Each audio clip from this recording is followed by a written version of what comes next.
காந்தி கண்ணாடி எல்லாருமே சொல்லிட்டாங்க. பட் என் பாயிண்ட் ஆஃப் வியூவில் நான் வந்து சில விஷயங்கள் சொல்லணும்னு நினைக்கிறேன்.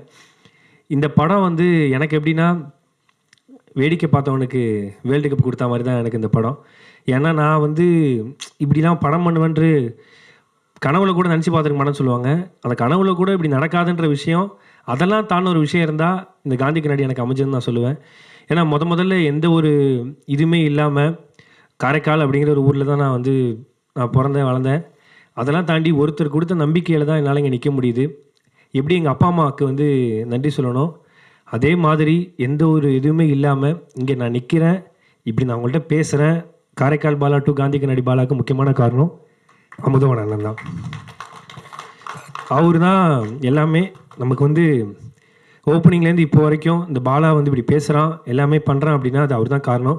யார் என்னன்னு தெரியாத ஒரு பையனை வந்து இப்போ நிறையா சொல்கிறாங்க, இந்த மனித மத பற்றிலாம் பேசும்போது யார் என்னன்னு தெரியாத பையனை அந்த அன்பை மட்டும் வச்சு ஒருத்தனை வந்து நம்ம பார்த்துக்கணும், அவன் நல்லா வரணும்னு நினைக்கிறதுல அவர் தான் எனக்கு ஃபஸ்ட்டு. ஸோ அவர் தான் வந்து எந்த எதிர்பார்ப்பும் இல்லாமல் என்னை எடுத்து கிட்டத்தட்ட ஒரு 11-12 வருஷமாக நான் அண்ணன் கூட தான் இருக்கிறேன்.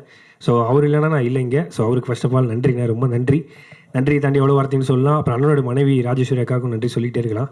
அப்புறம் கலக்கப்போதியாரில் பண்ணோம். ஸோ கொஞ்சம் கொஞ்சமாக வந்தோம். அதெல்லாம் தாண்டி நிறைய ரிஜெக்ஷன்ஸ்லாம் வந்திருக்கு, எல்லாருக்குமே வரது தான். அப்புறம் விஜய் டிவியில் பண்ணதுக்கப்புறம் நிறைய படங்கள் நான் நடிச்சிருக்கிறேன். கிட்டத்தட்ட ஒரு 18-19 படங்கள் நடிச்சிருக்கிறேன்.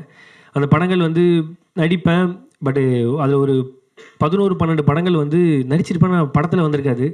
அப்போ எங்களும் ஒரு கேள்வி இருக்கும், என்ன நம்ம இது ஐயோ என்ன நடிக்கிறோம் எதுவுமே வரலன்னா, அப்போ வந்து இல்லைப்பா ஒரு காமெடி ஆர்டிஸ்ட் கொஞ்சம் ஃபேஸ் வேல்யூவாக இருக்காங்க, அவங்க இருந்து போர்ஷன் வச்சுலாம், ஸோ இது அது கொஞ்சம் எடிட்டில் தூக்கிடுறாங்க அப்படிங்கிற மாதிரி சொல்லுவாங்க.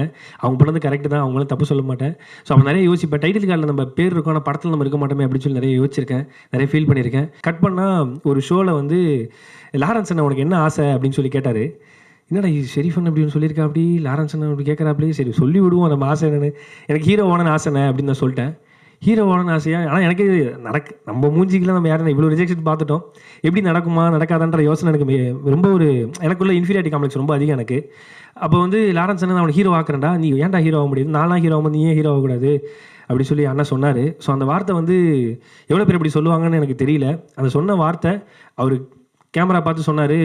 என்னுடைய ஃப்ரெண்ட்ஸ் நிறைய பேர் இருக்காங்க, இதை பார்த்துட்டு இருக்கோம், யாராவது பாலாவை ஹீரோவை வச்சு படம் பண்ணணும்னு நினச்சிங்கன்னா நீங்கள் வாங்க, தம்பியை வந்து ஹீரோவாக நான் பார்க்கணும் அப்படின்னு சொல்லி சொன்னாங்க.